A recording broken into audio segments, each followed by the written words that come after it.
Well, thanks for letting me join you today. I want to start by making clear that I'm not a left-wing pacifist. I served in uniform for 32 years, love my country, risked my life for it hundreds of times.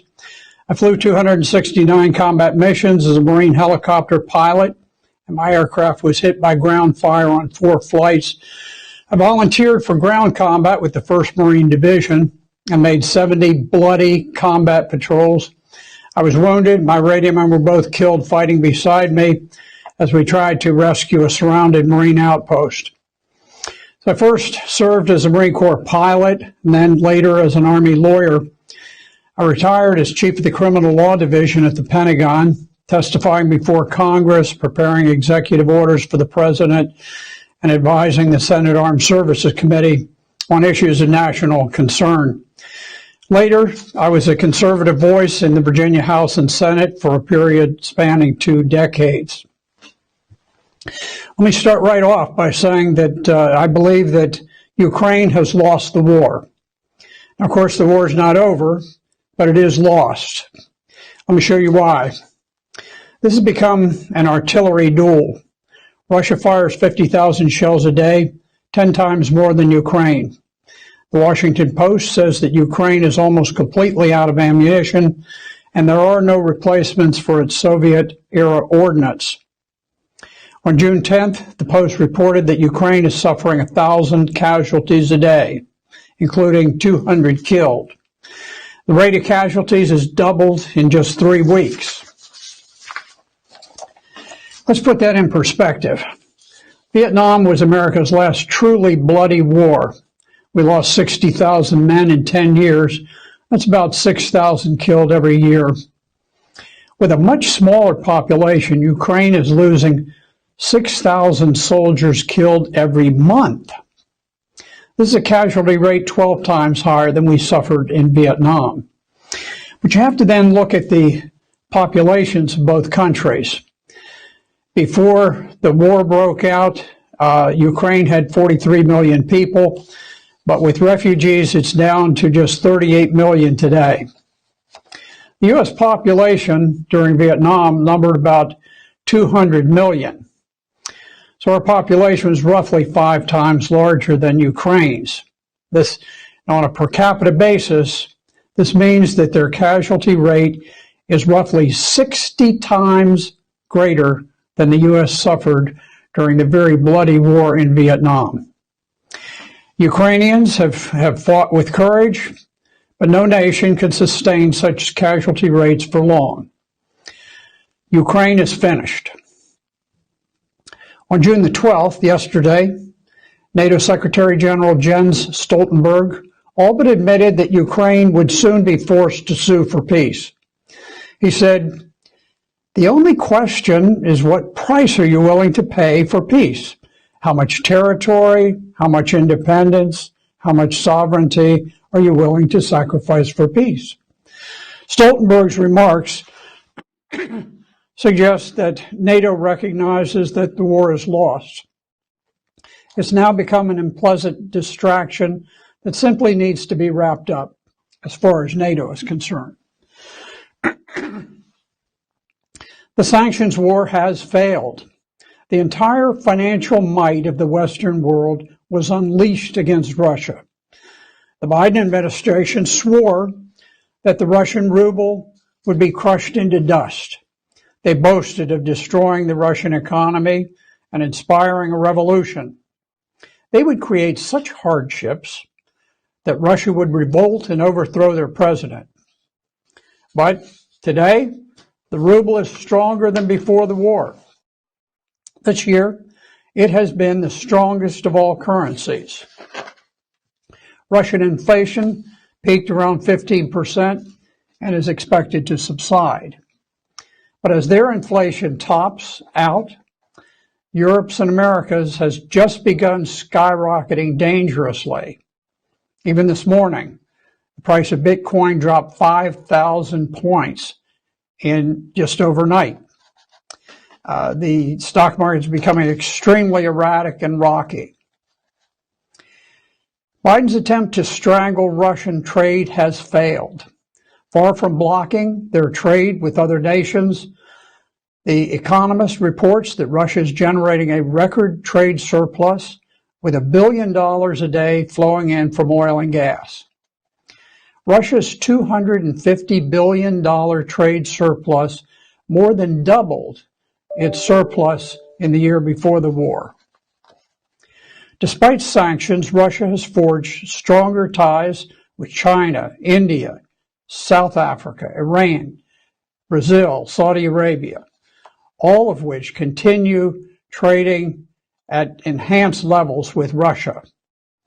Important countries in the global south are refusing to obey Washington's order to impose sanctions. Independent countries fear the U.S., but they resent being told who they may and may not trade with. Dictating sanction policy to sovereign nations is diminishing the world's respect for America.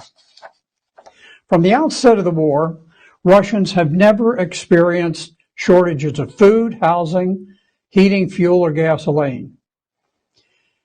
Anyone who expects Russians to crack from the loss of Gucci purchase or Big Mac hamburgers do not understand the Russian psyche. Hopes of ousting President Putin have died. On March 1st, British Prime Minister Boris Johnson predicted that sanctions would bring down the Putin regime. Since then, Boris Johnson has nearly been ousted himself in a parliamentary vote of no confidence. At the same time, President Putin's popularity rose to 83%, which is greater than any of his Western counterparts. Meanwhile, the propaganda war is unraveling. At the outset of war, the United States unleashed a carefully orchestrated barrage of anti-Russian propaganda. All dissenting voices were blocked from the media.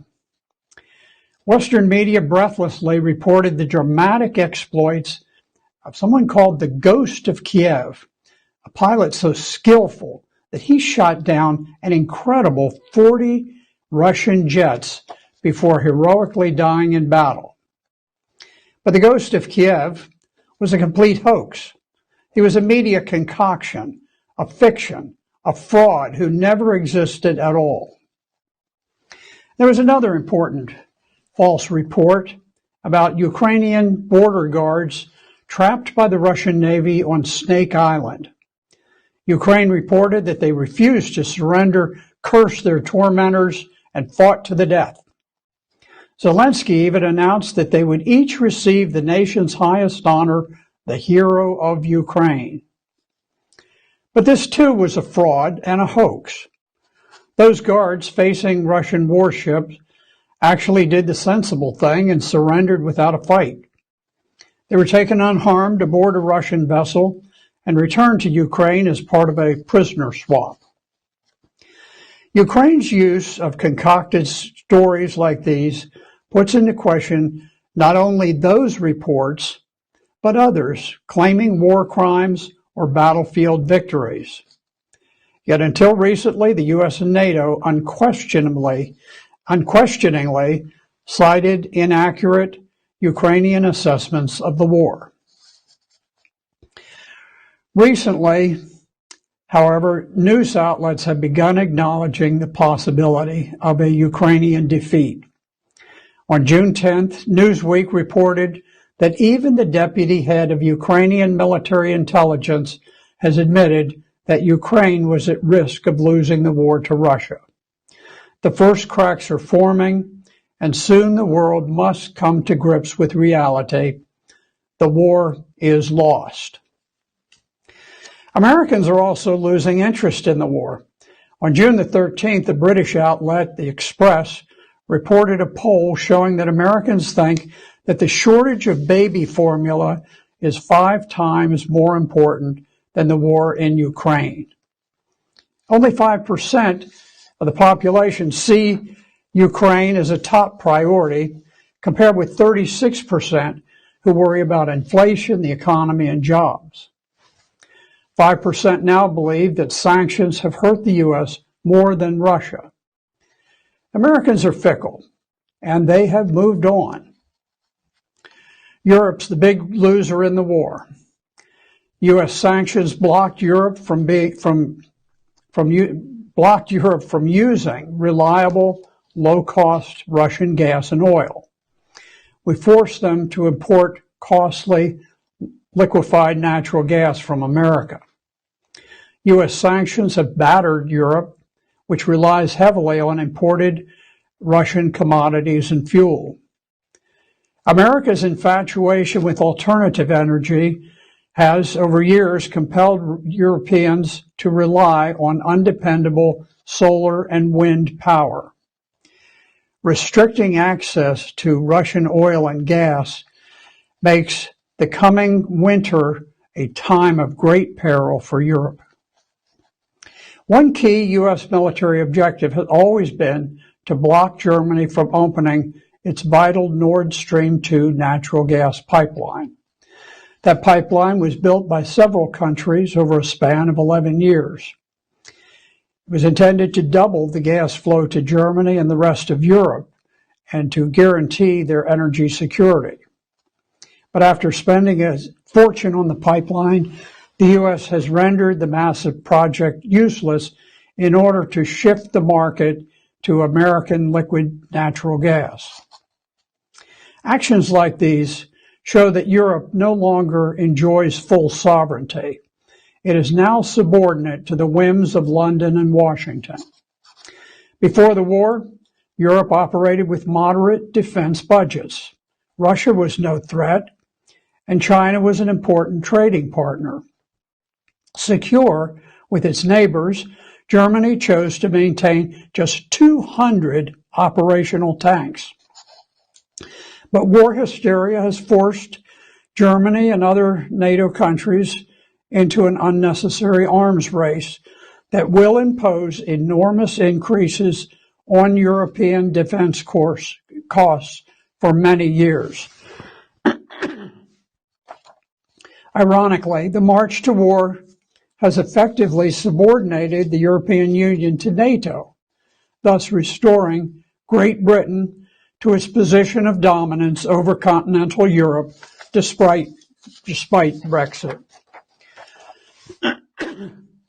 Now, nuclear war still looms. There are voices speaking of nuclear war today. Heather Conley, head of the influential German Marshall Fund, does not rule out a further escalation, saying that the West must not be intimidated by Russia. Conley said, "We must prepare for the use of tactical nuclear weapons." A European official separately suggested arming Ukraine itself with nuclear weapons, which is an extraordinarily reckless action likely to trigger an unconventional Russian response. It's time for Ukraine to negotiate for peace and end the useless slaughter.